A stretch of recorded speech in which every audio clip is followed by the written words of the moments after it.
Hello friends, welcome to కబలానితు channel. నేను మీ లావణ్య. ప్రోమో 1 ఫైర్గా ఉంది అని అనుకుంటే ప్రోమో 2 కూడా ఇంకా ఫైర్గానే ఉంది. ఈసారి నాగ్ సార్ సోనియాని ఉతికే ఆరేశారు. చెప్పకనే చెప్తూ స్వీట్ వార్నింగ్ లాగా ఇచ్చారు, నోరు అదుపులో పెట్టుకోవాలి అని. విష్ణుప్రియాని ఫ్యామిలీ, ఆమెడి కంటే ఫ్యామిలీ లేదు, మాకు ఫ్యామిలీ ఉంది అని అన్న మాటల్ని వీడియో వేసి చూపించారు.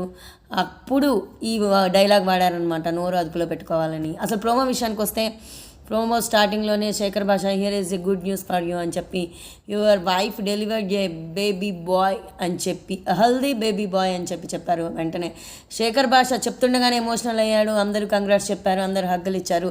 శేఖర్ భాష గారు thank you sir, thank you అని చెప్పి ఫ్లయింగ్ కిస్సెస్ ఇచ్చారు. ఆయన ఆనందానికి అవధులు లేవు. షాకింగ్ ఎలిమినేషన్ అని కూడా శేఖర్ భాష ఎలిమినేట్ అయ్యాడు. షాకింగ్ ఎలిమినేషన్ అని కూడా వార్తలు వస్తున్నాయి. అది ఎంతవరకు నిజమో ఎపిసోడ్ చూస్తే కానీ తెలుస్తుంది. ఖచ్చితంగా ఆ వార్త వచ్చింది అంటే అది నిజమయ్యే ఉంటుంది. శేఖర్ భాష గారు ఎలిమినేట్ అవ్వడం కరెక్టా కాదా అనేది పక్కన పెడితే, ఆయన చాలా మంచి మనిషిలాగా కనిపిస్తున్నాడు. ఏదో నవ్వించడానికి ట్రై చేస్తాడు, కానీ ఎదుటి మనిషి ఎక్కడా డిసప్పాయింట్ అవ్వకుండానే తన జోక్స్ కానీ తన మాటలు కానీ ఉంటాయి. ఎదుటి వాళ్ళు నొచ్చుకునేలాగా ఉండవు. ఈయన కూడా కొంచెం చాలా మంచి మనిషే, కొంచెం కాదు చాలా మంచి మనిషే. ఇలాంటి మంచి మనుషులు నిజంగానే వెళ్ళిపోవడమే మంచిది అని నాకు అనిపిస్తుంది. మరి చూద్దాము, నిజంగా వెళ్ళిపోతారా వెళ్ళిపోరా అని. ఎందుకంటే ఈ బిగ్ బాస్కి బాలాదిత్య గారు కానీ, ఆదిత్య ఓం కానీ, ఇక్కడ ఈ శేఖర్ భాష లాంటి వాళ్ళు కానీ, ఇలాంటి వాళ్ళు కొంచెం సెట్ అవ్వడం కష్టమే. వీళ్ళు చాలా మంచి వాళ్ళు ఈ షోకి రాకూడదనమాట. కొంచెం అటుకు ఇటుకు ఉండే వాళ్ళే ఈ షోలో మనగలుగుతారు అని నాకు అనిపిస్తుంది.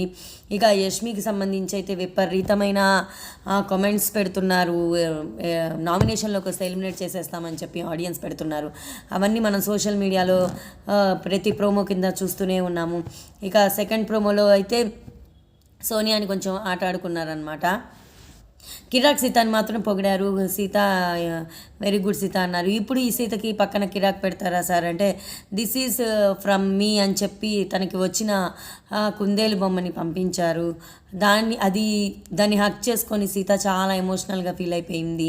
తర్వాత నైనికాని, నబీల్కి ఉన్న ప్రాబ్లం ఏమిటి అని, అదే నైనికాని ఉద్దేశిస్తూ నబీల్కి ఉన్న ప్రాబ్లం ఏమిటి అంటే, తన చీఫ్ తనని కాకుండా వేరే క్లాన్ మెంబర్స్ని ఎంకరేజ్ చేస్తుంది అన్నది నబీల్కి ప్రాబ్లం అని చెప్పారు. నువ్వు నీ క్లాన్లో ఉన్న మెంబర్స్కి ఎంకరేజ్ చేయకుండా వేరే వాళ్ళ క్లాన్ మెంబర్స్ని ఎంకరేజ్ చేయడం ఏంటి అని చెప్పి 2 చీఫ్స్ ఆర్ డిజాల్వ్డ్ అని చెప్పి ఇద్దరిని పేల్చేశారు.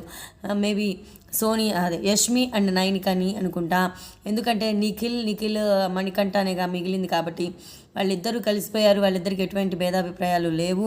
నిఖిల్ కూడా చక్కగా ఆడి తన క్లాన్ని ఇంప్రూవ్మెంట్ వైపే తీసుకెళ్ళాడు కాబట్టి మేబీ ఈ ఇద్దరు అదే లేడీస్ ఇద్దరు చీఫ్స్ డిజాల్వ్ అయినట్టున్నారు. అలాగే నైనిక సీతని ఆడపులి అని పొగడడం మనకి ప్రోమోలో చూపించారు. అంతేకాకుండా నేను చెప్దామనుకున్న ముఖ్యమైన విషయం ఏమిటి అంటే, నాగ్ సార్ లుక్ వైజ్ బాగున్నారు, ఫైర్ వైజ్ బాగున్నారు. అడగాల్సిన క్వశ్చన్స్ అన్నీ మనం ఎక్స్పెక్ట్ చేసిన దానికన్నా అంతకు మించి అన్న లెవెల్లోనే అడుగుతున్నారు. మనం ఇది అడగలే లైట్ తీసుకుంటారులే అనుకున్న విషయాన్ని కూడా కూలంకుషంగా చక్కగా అడుగుతున్నారు. నాగ్ సార్లో ఈ ఫైర్ యాంకరింగ్ మాత్రం సెకండ్ వీకే ఇంత ఇంప్రూవ్మెంట్ వచ్చేసింది. చాలా అసలు సోషల్ మీడియా నుంచి వస్తున్న విమర్శలన్నింటినీ తీసుకొని ఆ ప్రోగ్రామ్ని డిజైన్ చేసేవాళ్ళు కూడా డిజైన్ చేసినట్టు. దానికి తగ్గట్టుగా నాగ్ సార్ కూడా ఫుల్ కోఆపరేషన్ ఇస్తూ ఫుల్ ఫైర్గా ఈ ఎపిసోడ్ని నడిపిస్తున్నారు అని నాకు అనిపించింది. ప్రోగ్రామ్ మొత్తం చూసినాక మన అంచనాలకు మించినట్టు ఉంటుందా, అంచనాలకు తగ్గట్టు ఉంటుందా చూద్దాము. సో ఇదైతే ఇంతవరకు ఉన్న సమాచారం అండి. మళ్ళీ కొత్త సమాచారంతో మీ ముందుకు వస్తాను. అంతవరకు మీరేం చేయాలి, కొత్త వాళ్ళైతే సబ్స్క్రైబ్ చేయాలి.